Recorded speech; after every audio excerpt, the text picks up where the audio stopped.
Lundi 19 avril 2021, bienvenue si vous nous rejoignez sur Canal 3 Bénin. Voici les titres du journal. Au sommaire de ce 13h, on parle des législatives au Cap-Vert avec la présence active de la délégation de la mission de la CEDEAO dans le pays. Elle a visité les institutions impliquées dans le processus électoral.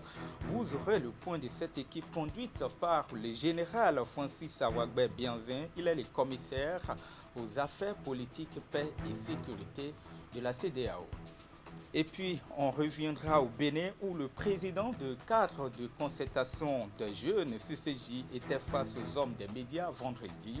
Le mouvement a fait le bilan de participation à la victoire du duo présidentiel Talon Talata. Laurent Zomaï a montré sa satisfaction à la suite de confirmation par la Cour constitutionnelle des résultats provisoires de l'élection présidentielle du dimanche du 11 avril dernier. Vous allez l'entendre vous-même. Et enfin, on parlera de cette rencontre technique de planification et de validation de recueil des bonnes pratiques avec les points focaux gens, secrétaires généraux et coordonnateurs communaux.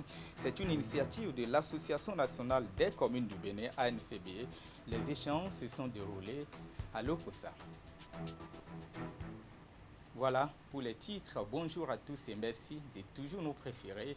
Pour vous informer, présente au Cap-Vert dans le cadre de l'observation des élections législatives, la délégation de la mission à court terme de la commission de la CEDEAO a visité les institutions impliquées dans le processus électoral, conduite par le général Francis Awagbe Bianzin, commissaire aux affaires politiques, paix et sécurité de la CEDEAO.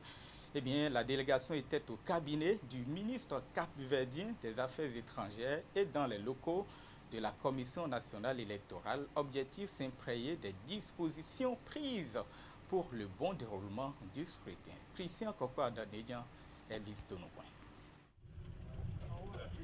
Aux urnes ce dimanche 18 avril, plus de 393 000 électeurs capverdiens du pays et de la diaspora devront départager environ 600 candidats de 6 partis politiques à la conquête des 72 sièges du Parlement. Les élections législatives dans ce pays lusophone, membres de la CEDEAO, sont les plus importantes en raison du système politique semi-présidentiel. Présente pour le suivi du scrutin, la mission d'observation de la CEDEAO fait le tour des institutions impliquées dans l'organisation de ces élections. À la Commission nationale électorale, les équipes s'emploient à assurer le bon déroulement du scrutin. C'est notre partenaire dans le contexte des élections. Parce que vous avez vu là-bas où on n'a pas d'espace pour faire les centres opérationnels de Praia, que c'est les plus grandes villes. Il n'y a plus d'électeurs ici, c'est les villes plus complexes. La Commission nationale électorale est l'organe permanent et indépendant qui assure le suivi, la supervision et le contrôle des opérations électorales. La Cour constitutionnelle, elle autre, valide les élections et proclame les résultats. Le pouvoir exécutif assure leur régularité dans ce pays considéré comme un modèle de démocratie et d'alternance dans l'espace CEDEAO. Ces missions d'observation sont toujours très importantes. Dans le cas du Cap-Vert, les élections se déroulent dans la normalité, l'alternance démocratique, le respect des normes de l'état de droit. Et les missions sont toutes les bienvenues et la CEDEAO, organisation à laquelle nous appartenons, est aussi très bienvenue pour cette mission d'observation. Le Cap-Vert est pratiquement le seul pays de la communauté économique des États de l'Afrique de l'Ouest à ne pas connaître de crise politique, électorale et démocratique. Son président n'est pas le chef du gouvernement, il ne nomme donc pas les ministres. Cette fonction est assurée par le leader de la majorité parlementaire, d'où l'importance de ces élections aux yeux de la CEDEAO. Le Cap-Vert est un exemple de démocratie dans notre sous-région. Vous savez, l'alternance se passe de façon régulière, dans la grande convivialité, dans l'entre-gens politique exceptionnel.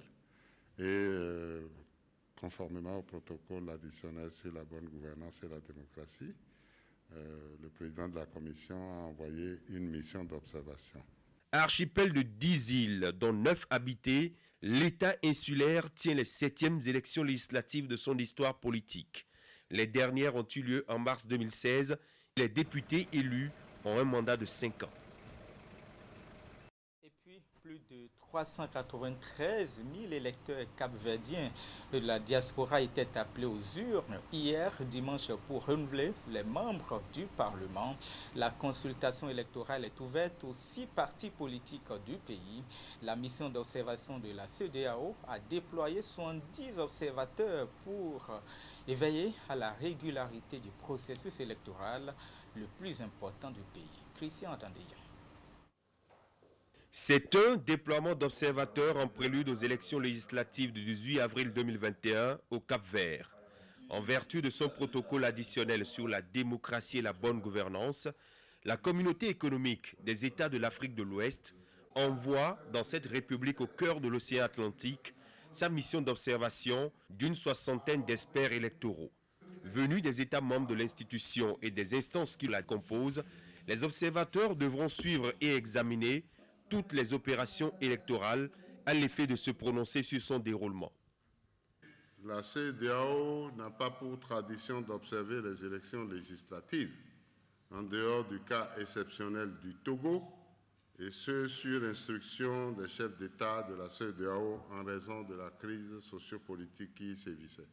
Mais le président de la Commission a cru devoir dépêcher ici et maintenant cette mission d'observation pour marquer la solidarité de la communauté à l'égard du Cap-Vert situé à plus de 500 km des côtes et des terres de la communauté des États de l'Afrique de l'Ouest, le Cap-Vert étant membre à part entière de la CEDEAO. Tout part de cette séance de travail qui définit la principale feuille de route. Veille du scrutin à Praia, la capitale, l'heure est au travail au quartier général de la mission pour les derniers réglages. Les observateurs échangent sur les volets politiques, civils et sécuritaires avant tout déploiement. Sur le terrain, ils seront appuyés par une équipe d'assistance technique de la commission de la CEDEAO, conduite par le chef de mission, Désiré Kadri-Ouédraogo, ancien président de l'institution et ancien premier ministre du Burkina Faso. À la supervision, le commissaire chargé des affaires politiques, paix et sécurité. Mesdames et messieurs les experts, honorables observateurs, je puis vous assurer que votre sélection, une fois encore, n'est certainement pas le fruit du hasard. C'est vrai que le Cap-Vert est un pays à population raisonnable, mais la grandeur de sa démocratie mérite toute notre attention, toute l'attention de la communauté qui a intérêt à capitaliser cette grandeur pour certains de nos pays. Le Cap-Vert est un modèle de démocratie et de stabilité politique en Afrique. À l'issue du scrutin, le chef de la mission d'observation électorale de la CEDEAO exprimera son opinion à la faveur d'une déclaration préliminaire et formulera des recommandations à l'endroit des différentes parties prenantes au processus. Dimanche 18 avril, hier donc était le jour du vote au Cap-Vert, comptant pour les 7e élections législatives dans le pays. Eh bien, la communauté économique des États de l'Afrique de l'Ouest fait la veille de cette élection. Le chef de la mission d'observation électorale et la délégation qui l'accompagne ont fait le tour des bureaux de vote pour constater le déroulement des opérations de vote, mais aussi le suivi dans la salle de situation électorale de la CEDEAO. Vivons maintenant l'ambiance de cette journée marathon avec Christian Adadédian et Elvis Tonocoin. Ils ont voté ce dimanche pour élire leurs 72 députés. Ces élections législatives constituent pour les Cap-Verdiens et la communauté économique des États de l'Afrique de l'Ouest, dont est membre l'archipel, un nouveau rendez-vous politique pour éprouver la pratique démocratique qui a cours dans ce pays depuis les élections libres de 1991. Je suis très content de voter parce que c'est un devoir civique. Donc j'ai fait mon devoir civique Mais après le vote, on pense à nous. Comme on a dit, j'ai fait peut-être le travail. À Santiago, comme sur les autres îles, le vote s'est déroulé sous le regard des observateurs de la CEDEAO déployés dans les municipalités. Cette présence couvre environ 75% des bureaux sur les 1245 ouverts. À Praia, la capitale, le chef de la mission et son équipe d'experts réunis dans la salle de situation électorale de l'institution évaluent le déroulement du scrutin. D'après le rapport de nos observateurs sur le terrain, ils n'ont pas constaté aucun incident grave de manière à gêner le processus électoral. Ils ont souligné également que les votes se déroulent dans un climat paisible et que toutes les commodités sont réunies pour que les électeurs puissent s'acquitter de leurs devoirs. Je crois que ceci est déjà une bonne indication et va dans le sens de ce que la CEDEAO souhaite, que les élections dans l'espace de la CEDEAO soient des élections paisibles, des élections transparentes, des élections consensuelles et inclusives. Le vote dure 11 heures. Démarré pour la plupart à 7 heures, il s'est déroulé dans le calme. Les bureaux ont ouvert à l'heure et ont fermé effectivement à l'heure. Tous ceux qui étaient dans une file d'attente ont pu voter avant la clôture du scrutin. Et aussitôt, les décomptes ont commencé. Et dès que les décomptes sont terminés, il y a eu l'affichage des résultats sur les portes d'entrée des bureaux de vote. La région que nous avons couverte est une région dont la population fait plus de la moitié de la population totale du Cap-Vert. Donc cet échantillonnage-là nous permet de conclure que c'est satisfaisant de façon relative. Pour ce que nous avons pu voir de nous-mêmes, nous pouvons dire que les élections se sont bien déroulées et que les résultats ont été acceptés par toutes les parties dans la transparence et nous pensons que ceci est une bonne chose. 6 partis politiques, dont les plus représentatifs et rivaux, le PAICV et le MPD du Premier ministre sortant, prennent part à ces élections. À la fermeture des bureaux de vote dimanche soir, les résultats provisoires sont attendus les heures qui suivent. Et puis, retour au Bénin pour parler de ce tête-à-tête vendredi au cabinet du président du Conseil économique et social. Augustin Tabegbian est le tout nouveau président de la Cour suprême. Victor Dassi Adossou est allé donc suivant sa prise de fonction présenter à son hôte ses civilités. Les deux hommes ont à l'occasion ébauché des sujets de préoccupation communes. Voici maintenant sa déclaration à sa sortie d'audience. Comme vous le savez, il y a quelques semaines, le chef de l'État m'a fait l'honneur de m'appeler à la fonction de président de la Cour suprême. J'ai officiellement pris fonction le 25 mars dernier, après avoir prêté serment. Ayant pris fonction, il était de mon devoir d'aller vers les présidents des institutions constitutionnelles de la République pour leur faire ma vie de civilité, de courtoisie administrative, de courtoisie républicaine et de prise de contact. C'est ce que je suis venu faire ce matin auprès du président du Conseil économique et social. Nous avons profité de cette occasion pour échanger sur les relations que peuvent ou que doivent entretenir dans l'intérêt de la République, le Conseil économique et social qu'il préside et la Cour suprême. Le Conseil économique et social, de par ses attributions, est à la recherche de la qualité du vivre ensemble des Béninois. La qualité du vivre ensemble des Béninois, parce qu'il est question de chercher à ce que les équilibres ne soient pas rompus au sein de notre société, au sein de notre cité. Nous avons une dynamique à développer désormais entre la justice dans son ensemble et le Conseil économique et social. Donc nous avons décidé de travailler à développer cette dynamique dans l'intérêt de la nation, dans l'intérêt de la République. Et puis, le président du cadre de concertation des jeunes, je vous le disais dans les titres, a fait le bilan de la participation à la victoire du duo présidentiel Talon Talata, entouré de quelques membres. Laurent Zomaï a montré sa satisfaction suite à la confirmation par la Cour constitutionnelle des résultats provisoires de l'élection du dimanche 11 avril dernier. Voici un extrait de sa déclaration au micro de William Sanoussi et Henri Danti. Le plébiscite de notre duo, à plus de 86% des suffrages exprimés, a été possible grâce à la mobilisation de nos concitoyens qui, dans un sursaut patriotique, sont massivement sortis pour accomplir leur devoir civique en dépit des menaces, des intimidations, des campagnes d'intoxication et des tentatives de déstabilisation du processus électoral. Dans le calme, la paix et la plus grande discipline, nos compatriotes ont ainsi traduit en actes leurs aspirations profondes, celle de voir poursuivre la dynamique insufflée à notre beau pays, le Bénin.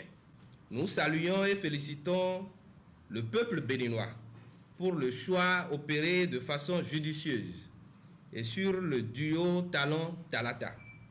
C'est un choix porteur de développement, d'espoir et d'avenir conséquent pour chaque Béninoise et chaque Béninois. Comme en 2016, nous avons décidé de révéler davantage le Bénin et de hisser son étendard sur la scène internationale. Soucieux de contribuer au progrès significatif de notre nation, le cadre de concertation des jeunes CCJ a été également au front, aux côtés du chef de l'État Patrice Talon et de sa colistière, durant toute la période de la campagne électorale. Fiers donc du résultat réconfortant de notre commune bravoure, nous félicitons le président Patrice Talon pour sa brillante réélection par chaos, car se soumettre au vote de ses concitoyens n'est pas chose aisée, surtout dans un contexte socio-politique comme le nôtre, jonché d'incompréhension et d'étranges quiproquos.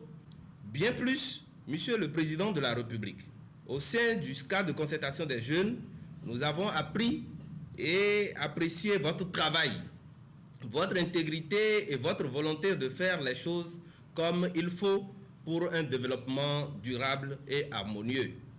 Eu égard, la jeunesse espère, sans en douter, que vous continuerez sur cette voie et que les amis d'en face ne vous changeront pas. Nous nous réjouissons de vos performances depuis 5 ans à nos jours et vous rassurons que nous sommes toujours là, derrière vous, à vous soutenir.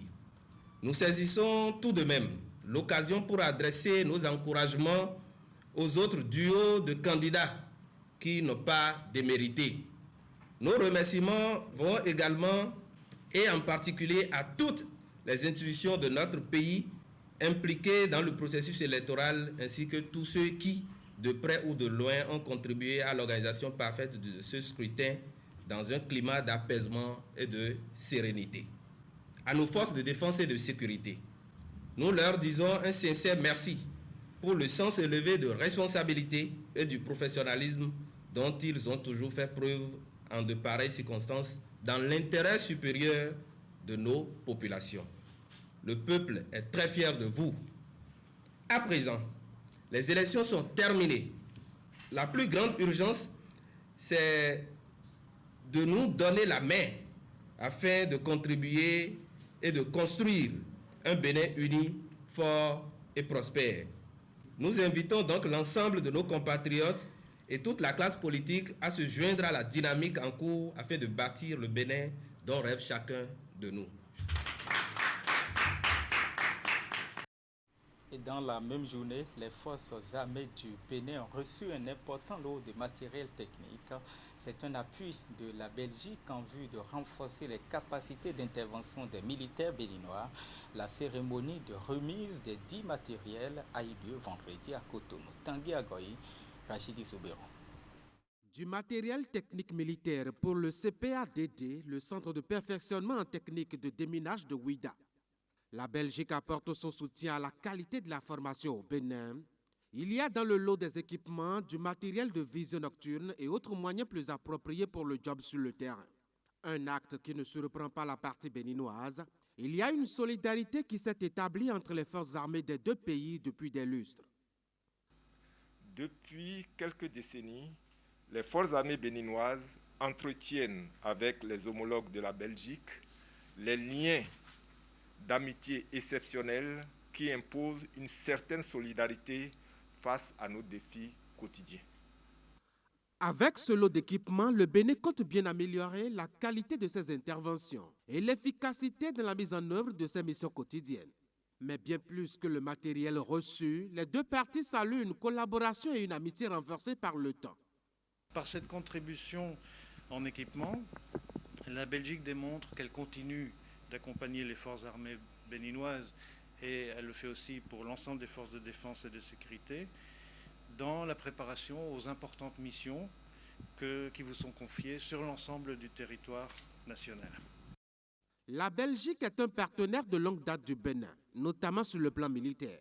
Avec le matériel octroyé, elle honore une vieille tradition, porter secours et appui technique aux forces armées du Bénin qui désormais entendent se mettre au même niveau technologique que bien d'autres pays sur le plan de l'intervention. Et le dimanche 11 avril passé, le Bénin a organisé son élection présidentielle. Avant l'organisation de la dite élection, des tensions sporadiques se sont produites au centre et au nord du pays avec un certain nombre de blessés dans le rang des forces de défense. Et pour exprimer son soutien à ces soldats, la Fondation Malekhossou est allée à leur chevet à l'hôpital d'instruction des armées de Cotonou. La Fondation Malekhossou est allée prier pour les militaires blessés par des assaillants dans le centre et le nord du Bénin. Une visite effectuée dans la matinée du vendredi 16 avril à l'hôpital d'instruction des armées de Cotonou et qui a été l'occasion pour les membres d'exprimer leur soutien. La Fondation ne s'y est pas rendue les mains vides. Chaque blessé a eu un appui financier de 100 000 francs CFA. Nous avons pensé, en suivant les prescriptions de notre prophète qui dit « Rendez visite aux malades ». Ça leur fera du bien, ça leur apportera de la santé. Et c'est dans ce cadre que la Fondation s'est levée ce matin avec ses membres pour venir prier à ceux que Dieu a sortis des décombres, n'est-ce pas, de ces accidents qui se sont produits lors des élections présidentielles de cette année. Ceux qui sont restés en vie, que Dieu restaure leur santé, leur accorde la paix et les rétribue parce qu'ils sont allés à la défense de la nation. Et en venant, il y a les bienfaiteurs, ceux qui sont pour les œuvres humanitaires, qui soutiennent l'initiative et les actions de la Fondation, qui ont contribué fortement afin que quelque chose de symbolique soit remis aux malades pour recentrer leur morale. Nous demandons à Dieu de guérir nos malades, militaires, civils, dans nos hôpitaux, dans nos maisons, dans les lieux de soins. Et nous demandons à Dieu de nous éloigner de tout ça là. Jamais ça au Bénin. Au centre du geste et de l'appui, le président de la Fondation, l'ancien député Yakubu Malekhossou, qui a tout mis en œuvre pour la réussite de la sortie. Aussi, un opérateur économique a apporté un appui à l'hôpital pour les soins aux blessés. Un chèque de 2 millions de francs CFA a été remis. Nous n'allons pas laisser seul le gouvernement. Le gouvernement prend cette responsabilité parce que du coup, ils sont en train de nous protéger. Et je voudrais que tout un chacun de nous, tous les opérateurs économiques prennent ce geste-là et que du coup, j'espère qu'ils vont m'emboîter le pas. Pour les forces armées béninoises, le geste est louable. L'appui également. Puis, les mots de remerciement au nom des blessés. Venir ce jour soutenir les soldats, leur remonter le moral, je pense que vous faites une action noble.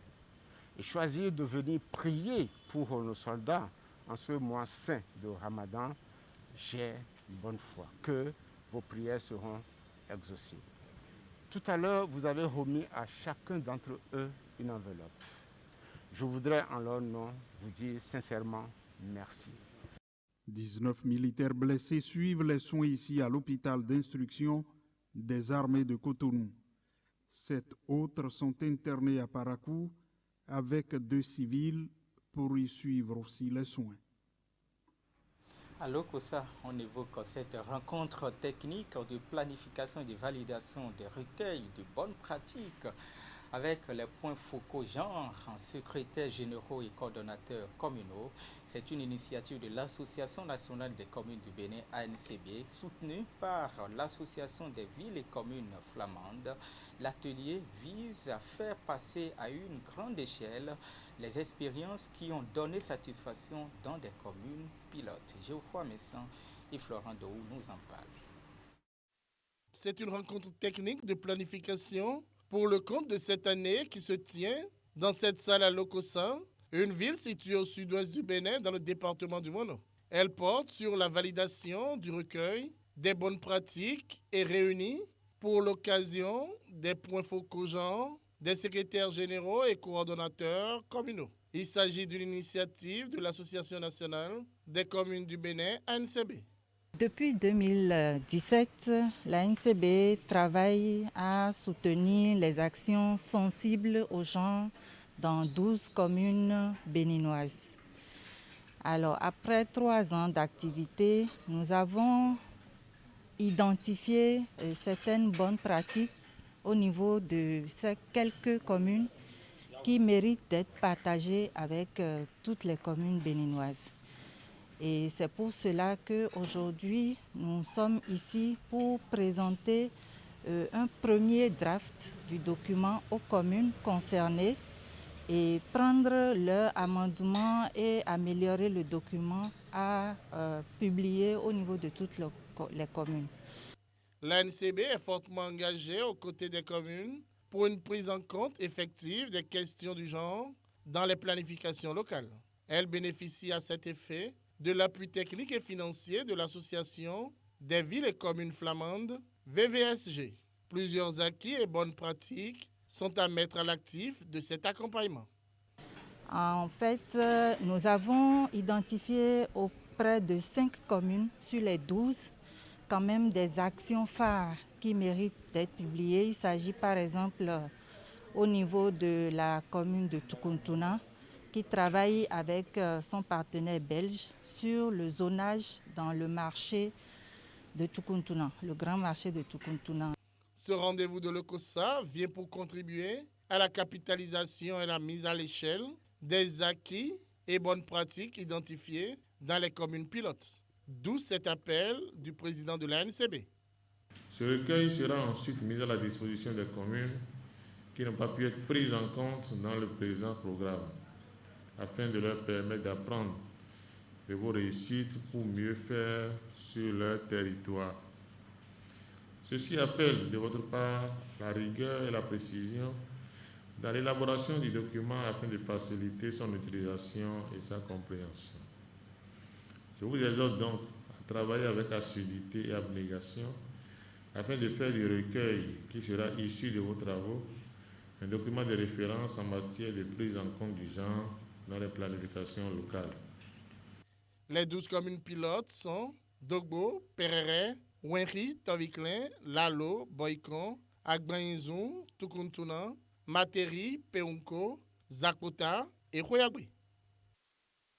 Et avant de boucler la boucle en bref et en images, comme vous pouvez le voir avec la complicité de la réalisation, 800 kits alimentaires distribués aux populations démunies du Bénin. Le don vient de la Ligue islamique mondiale. L'action sociale en question est le fruit du projet dénommé des paniers alimentaires du Ramadan. La cérémonie de remise symbolique a eu lieu samedi au centre Al-Fasal de Cotonou, c'est dans le 5e arrondissement. Et c'était en présence du président de l'Union islamique du Bénin et d'autres autorités politico-administratives. Et c'est la fin de la grande première édition de la mi-journée sur Canal 3 Bénin.